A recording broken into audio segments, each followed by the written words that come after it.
Good afternoon and welcome to the business segment on Joy News today.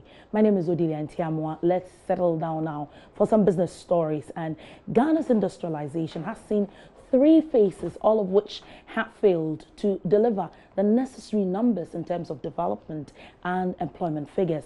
President Akufo-Addo is hopeful a try at industrialization the country again will deliver the right figures and especially keep the currency robust. In the following documentary, I, Odilia Ntiamwa, ask the critical questions on whether the 1D, 1F program or the One District, One Factory program is being implemented well and how this will translate into real development and employment. I'm on a trip to find out exactly what we're doing about industrializing. What are the figures when it comes to industrialization? In 2010, the share of manufacturing was at a woeful 6.7%.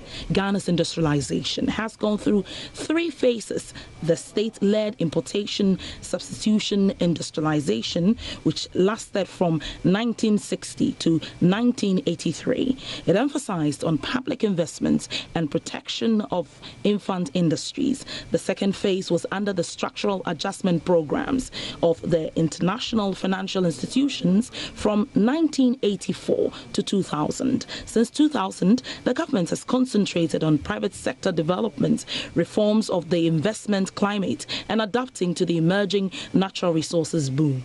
Fast-tracking to today, we are at Ekumfi, where President Akufo-Addo launched the first One District, One Factory as part of an industrialization drive for the nation. The $7 million project is a loan from the China Exim Bank.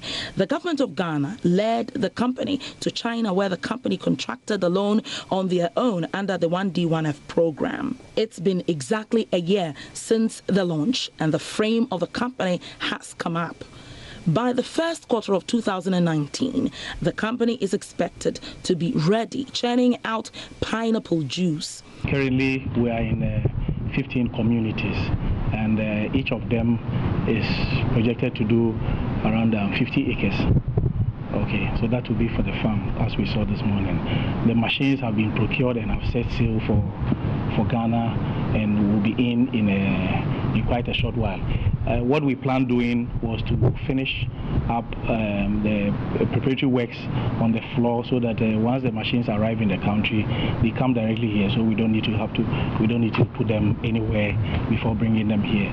For the factory itself, we are told by the contractor we are about 65% complete. At the farms, pineapples several hectares have been grown in preparation for the factory. Farmers are being paid 200 Ghana cedis every month, even though their produce are not ready. Every month, we're buying bibi kakada in front of 200 Ghana cedis. The shepa over there say you really try abrobenoa. Na e kan ketenkete doza ne ka na prawing ne we no na ya transit na we ye film tida obeke bia no oyame ayuba na emitimin. We have a team of about 100 people who we rotate around our 15 current sites, who we are paying 400 every month. And so the system is growing. We see positive responses from the communities which we are involved in. The Ekumfi Fruit and Juice Factory will also have 1,000 young people at the Nation Builders Corps. So the full documentary will be airing on the marketplace at 1 p.m. with Emmanuel Abuajiafe, so do make a date. Now let's go to some exciting news that happened yesterday, where Ghana made history with Airbus A380. The Ghanaian pilot who flew the world's biggest Airbus, Captain Quaino, is admonishing Emirates to let the plane fly Ghana often. He was convinced with Terminal 3 that Kotoka International Airport is ready for any flight. If you go back home and then your bosses were asking you that, do you think we should put the aircraft on the Ghana route? Would you say yes or no, and why? Of course, I tell them to put the airplane on the Ghana route. Why? Because I get to fly home all the time. And the excitement that 380 has generated in this country is just overwhelming. When we landed, everybody so enthusiastic and happy. All my friends are saying they are going to fly just Emirates now.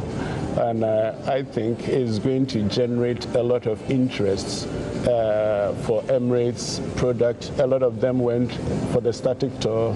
They see what the aircraft can offer. The onboard shower spas, which creates a unique experience, reduces your jet lag through travel. The lounges, you travel, you take a picture at the lounge and you show your friend, they ask you, are you sure you are in an airplane or somewhere else?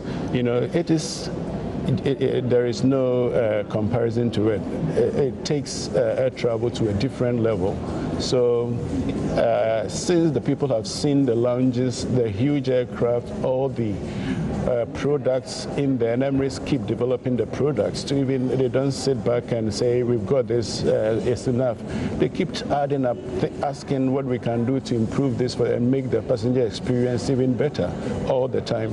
And because of that, I think it will generate a lot of interest and we can have more people, passengers to patronize our products. I must say that this was an exclusive interview with us here at Joy Business. The managing director of the Ghana Civil Aviation, Simon Aloti, says the country is indeed ready for more flights after Airbus 380 landed here at the Kotoka International Airport. Let's hear from him.